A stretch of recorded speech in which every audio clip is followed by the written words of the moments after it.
Bos tadi mas ya bos. Oke bro. Oke. Iya. Lagi. Coba ini kopi sih Mas Putra. Oke tentu saja. Kopi ini gue. Oke teman-teman, sebelumnya assalamualaikum warahmatullahi wabarakatuh. Waalaikumsalam warahmatullahi wabarakatuh. Sehat Mas Putra? Alhamdulillah sehat Mas Udin. Ya. Sebelum kita membahas lebih dalam, saya akan menjelaskan dan mengenalkan salah satu warisan leluhur kita, yaitu berupa keris dengan bentuk dengan pelok sandangan ladrang iras, dengan dapur brojol, dengan pamor udanas. Bukan pamer, bukan. Ya, saya tahu. Ini bukan pamer, tapi ini mengenalkan bahwasanya keris yang pertama dimiliki Ratus Brojol ya teman-teman. Oke. Sebelum masuk ke yang lebih dalam lagi, kita akan membahas tema kita hari ini tentang kesulitan hamil. Itu yang sering ditanyakan. Ini enaknya kasih poin berapa? 3 ya? Banyak nggak masalah sih sebenarnya Mas Putra, karena ini kesulitan hamil ini disebabkan banyak faktor sebenarnya ya. Diseruput dulu. Rasanya kopi ini kayak kopi Mas. Lewat kopi, sekarang ini kayak Mas Putra tahu iya. bahwasanya ada ulama yang mengatakan orang yang minum kopi itu tidak akan masuk neraka ketika meninggal. Kalau masih ada kopi di perutnya tidak akan masuk neraka. Ya, dan saya makanya saya sering minum kopi sehari 3 kali atau sehari 4 kali ya, tanpa susu. Iya. Karena kopi itu membuat melek, susu membuat tidur. Ini gak jadi mistis sih. Enggak, karena emang hari ini kita nggak bahas tentang mistis. Kita hari ini akan membahas tentang gimana sih, kenapa kok orang itu sulit hamil. Jadi ada emang ya Mas ya, sulit hamil itu enggak karena emang karena emang disebabkan oleh genetika atau gen. Memang dari awal memang ada kelainan pada diri seseorang. Kemudian nanti di ini nanti kita akan juga membahas bagaimana cara orang agar bisa hamil. Nah, ini ada tutorialnya dan bukan tutorial sih sebenarnya, ada cara ya. Ada cara emang yang digunakan atau beberapa trik yang bisa dipakai. Ini mungkin di luar jalur medis Mas ya. Karena emang kalau sudah medis kita nanti tidak akan mengenal yang namanya hal lain di luar medis sebenarnya, karena yang paling menentukan adalah hati, kemantapan hati. Jadi sebelum itu banyak sih Mas Putra ya, penyebab orang sulit untuk hamil itu banyak, baik dari sisi gaib itu ada, dari sisi medis. Kalau sisi medis mungkin ada mani encer, ada lemah syahwat, ada kurangnya, banyak lah kalau itu. Saya nggak menjelaskan tentang itu, tapi ada beberapa titik di mana saya sering lakukan pada pasien-pasien saya. Dan ketika orang-orang yang kesulitan hamil itu kebanyakan rata-rata belum siap.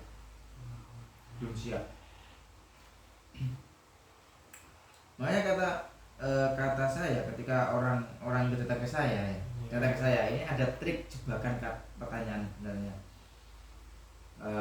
Gini, pertanyaannya saya gini, Mbak, Mas, kamu datang ke sini ngapain? Minta tolong Mas, tolong apa? Biar bisa hamil. Nggak bisa hamil gara apa masalahnya? Enggak gitu Mas. Saya tanya dulu Mas, kalau gitu. Saya bilang gitu Mas. Saya tanya dulu, sampai berdua tanya, umpama Tuhan memberikan sampean anak 10, siap enggak? Jawabannya Nah, ketika jawabannya siap, saya lanjut ke tahap selanjutnya. Ketika jawabannya belum siap, oh saya enggak, jangan pakai lah, jangan aja, jangan banyak-banyak, lah. Loh, enggak kenapa enggak banyak-banyak mas? Mbak, belum siap kalau banyak, cukup 2 aja loh. Kata-kata ini, kesiapan batin ini yang menentukan seseorang itu punya anak enggak. Jadi dulu saya juga sama mengalami nikah. Saya juga berharap ada momongan, tapi pada awal-awalnya saya belum siap. Ini gak dikasih ada aja problemnya. Dan ketika saya di dalam hati, ya, saya ngomong kepada Tuhan, ya Allah, kula pun siap. Nggak ada yang ngomongan saya panjenengan. Nggak lama 3 hari mas, dari omongan saya tadi kamu tidak punya omongan. Jadi kayak gitu mas ya. Nah ini kesiapan batin. Ini baru kesiapan batin. Nah ketika tahap selanjutnya ya tadi saya ngomongkan tadi, kalau nggak gitu ya ada keluarga yang belum siap. Kemarin saya juga punya pasien juga sama. Loh, yang di sini yang belum siap siapa? Yang di sini belum siap siapa? Aku belum siap punya omongan. Sebenarnya aku punya omongan, cuma ibuku belum siap untuk mendapatkan omongan, itu belum siap. Belum siap mendapatkan cucu. Betul, karena emang anaknya juga masih banyak. Gitu. Anaknya itu ada 5 atau 6 gitu, yang terakhir itu masih umur 4 tahunan.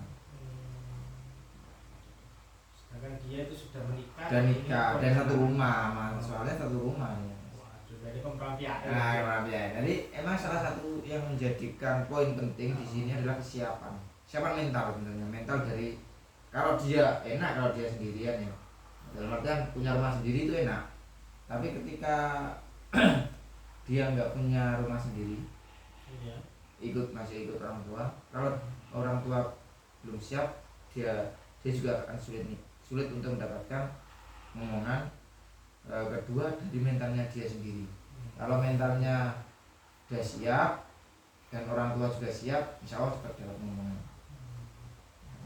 Kan Tuhan pernah mengatakan, Tuhan tidak akan pernah memberikan sesuatu yang tidak sesuai takaran yang kemampuan dia. Kemampuan makhluknya sama, manusia juga. Bahkan kehamilan juga sama. Itu dari sisi kesiapan. Ada lagi dari sisi gaib, supernatural. Ya. Yang mana?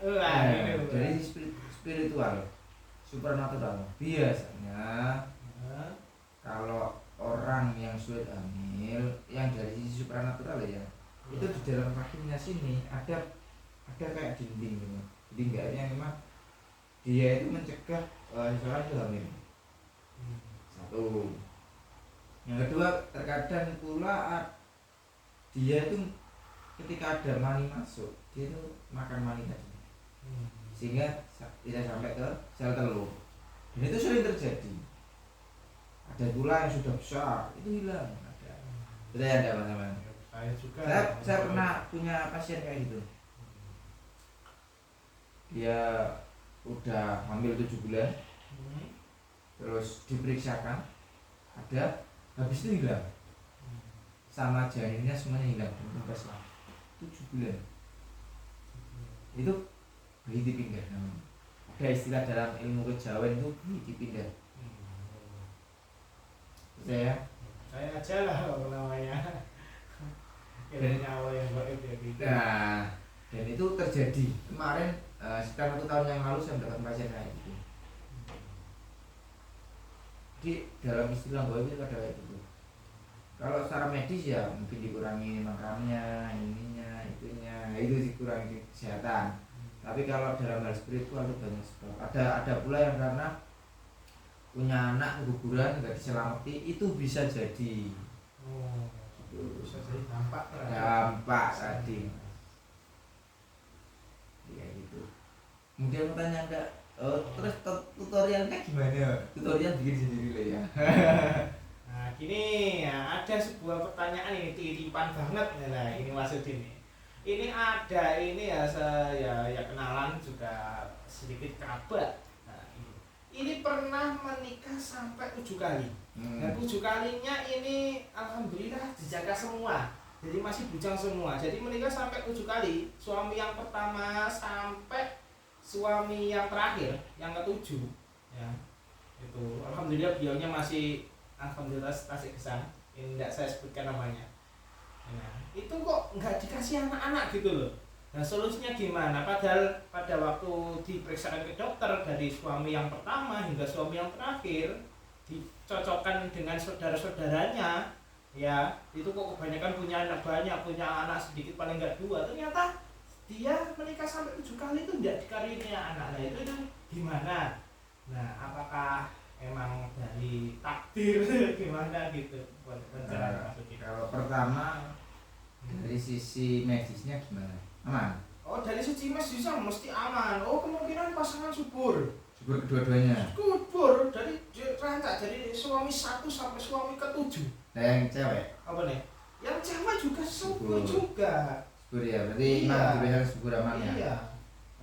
Coba di itu mas, kalau seperti itu berarti ada di kelainan bawaan atau ada pula mungkin dari sisi gaibnya ada. Dan saya juga nggak bisa mengatakan dari sisi gaib gimana masalahnya ini kan saya nggak tahu wajahnya orangnya kan nggak tahu, tapi kalau saya tahu orangnya, saya tahu orang wajahnya, nanti bisa dilihat oh ini karena ini.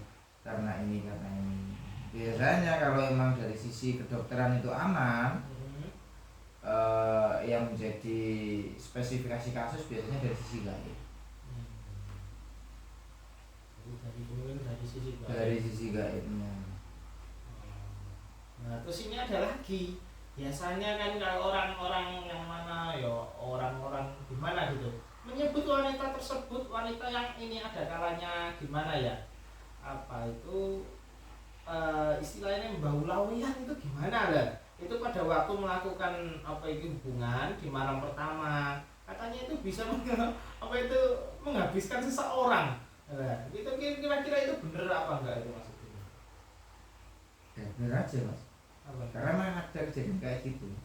Istilah-istilah itu ada karena memang ada kejadian. Itu memang ada. Karena kalau seperti itu kan memang ada kayak gitu, memang dalam sebuah hubungan itu iya, ada kehabisan tenaga. Ada sampai kalau pernah nggak mendengar cerita dia baru mau melakukan aja kadang-kadang meninggal. Oh pernah nggak cerita itu? Berarti yang salah itu bukan karena hubungannya, bukan, tapi melainkan kondisi fisiknya. Kondisi fisiknya. Fisiknya itu. Orang sakit disuruh gimana? Ya enggak, itu kelihatannya mager-mager. Loh, gitu. Ya. Itu obat kuat leh. Ngono. Mungkin dari obatnya mungkin. Ya, mungkin gitu. Jadi ya, kayak ternyata gitu. menghabiskan Ya, waduh. jadi kemudian kalau untuk mengatasinya mas, biar apa ya istilah, biar nik dikarunia anak itu saya masih pakai cara yang diajarkan oleh Pak Abdul Wahab, yaitu menulis bismillah sebanyak 400 kali, dibuat sapuan dan melakukan hubungan badan. Ini ada tawasulnya. Kalau teman-teman yang mau tahu ya nanti bisa setting WA saya atau DM atau Messenger. Ya, bisa. Ya, kalau saya pribadi biasanya memberikan ya bismillah tadi. Tapi ada tawasulannya mas ya.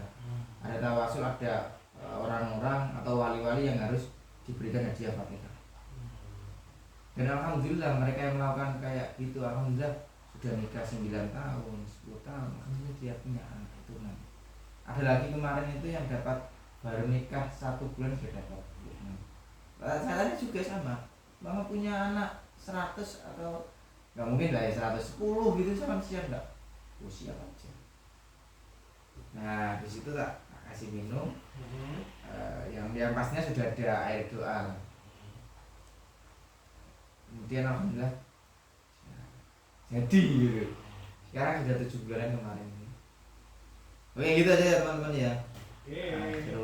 Assalamualaikum warahmatullahi wabarakatuh. Tuh bisa mas. Ya monggo. Mas, dulu deh.